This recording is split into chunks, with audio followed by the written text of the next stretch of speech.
Hi, this is Preeti and today we are going to discuss about financial decisions. But before we talk about that, let's understand few basic things about decisions. If you take any company, they take a lot of time to arrive at any kind of decision.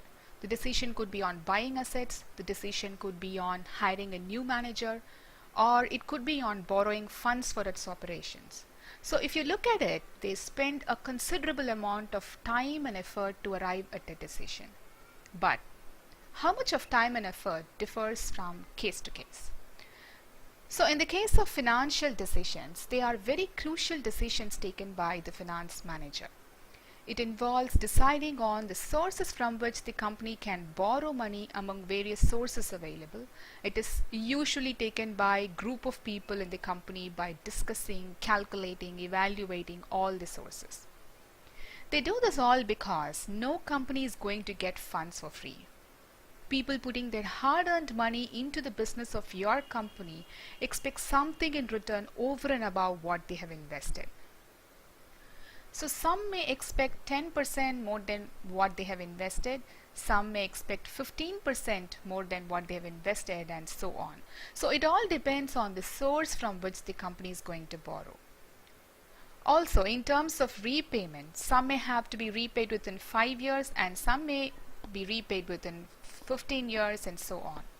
Hence, if you look at this, it is absolutely necessary for a company to really spend some time on deciding the most suitable source of finance to choose from for the respective financial needs. Now let us try to understand with an example. Let's imagine that you suddenly want to earn some money by making and selling a greeting card. You go and ask your close friend to lend you $100 to buy the materials for making a greeting card, promising him to repay the amount within 1 month along with an extra money of rupees 10. He happily agrees to this deal and lends you rupees 100. Now he has become your creditor. You get the material, make the greeting card and sell it to one of your neighbors for rupees 130. At the end of 1 month, you repay your friend rupees 100 along with the interest of rupees 10 and you keep the remaining 20 rupees with you as your profit. If you look at this example, as a student you had only one source of finance, that is your friend, but a company would have many sources to choose from like bank loans, equity, debentures, etc. Now let's look at each of these financing options in detail. If you look at equity, equity refers to money invested in your company by shareholders. Let's go back to a previous greeting card example and let's assume that your friend doesn't want a fixed amount of rupees 10 but wants a 50% share in the profit you are making by selling the greeting card. In the previous case, he was your creditor and in this case, he becomes your shareholder getting a right of 50% share in your profit. He also becomes the owner like you, so you have to give him 30 into 50%, which is 15 rupees. So equity is one source of finance where people don't want to become your creditors but share your profits and become owners. There is no commitment on repayment of capital. So this is one source of finance to get money for your company. There is another source from which you can get money if you want to invest it in your new business, that is your retained earnings. So what are retained earnings? When companies earn profit every single year, they keep accumulating the profit every year for future use without spending all of them or without using them to pay dividend. And they call it as retained earnings. So you can use that too for your business. So equity capital plus retained earnings are together referred to as shareholders' funds. A company may use this accumulated profits and put it back into its business or use it for expanding the business. So far we have looked at shareholders' funds, that is equity, and retained earnings as sources of finance. Now let's look into a different source of finance, that is debentures. Debenture holders are like creditors of your company for whom you have to pay the agreed amount at agreed time, no matter whether you make profit or loss. But they don't ask for any share in the profits of your company, unlike equity shareholders. They're just concerned about the periodical interest you're paying them and whether you're repaying them on time.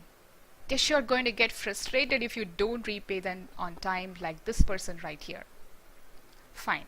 Now let's assume that you have got the required funding from your investors. You have carefully analyzed and chosen the equity as the source of finance. Now the next question is, how are you going to use the money? Remember, deciding on how and when to use the money is also a crucial financial decision, and this time it is called as investment decision. So you cannot have confusions like this person right over here. You have to carefully invest the money in a business, asset or a project so that you get enough profit to repay your shareholders or lenders with their principal amount plus the interest or dividend, and also you need to retain some for your own business. So this decision is a crucial one. But you need not worry about it. There are various techniques we will use to make the financing or investing decisions easier, and now we will look at two such techniques used in making the investment decision. So if you look at this example, I'm an IT company and I have two projects. Project A is a telecom project and project B is a healthcare project. I have to design and develop an application or a product in telecom or healthcare. Let's assume that both the projects have equal probability of failure by say 20%, and if the projects succeed, which is 80% probable, then I will get a 10% return on the telecom project and a 20% return on the healthcare project. Now, which one would I choose? Can I just go ahead and answer it right here? Yes, you're right. I would choose a project which gives me more return for the same risk. That is healthcare, which gives me 20% return. Okay, now I have successfully chosen a project based on the rate of return. But wait, there is one more criteria or technique which we must evaluate before choosing the project, and that is determining the cash flows. So let's now go ahead and see which project is giving me a good cash flow. Now cash flow here refers to the real cash flow or real expense, and that means I'm not considering depreciation or amortization, which is a non-cash expense, and they are just mere book entries. So I find out on evaluating that the healthcare project is giving me a better positive cash flow than the telecom project.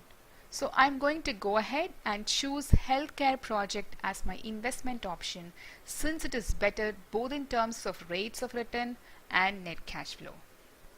So yeah, this is how you decide on making the investment, and this is the investment decision.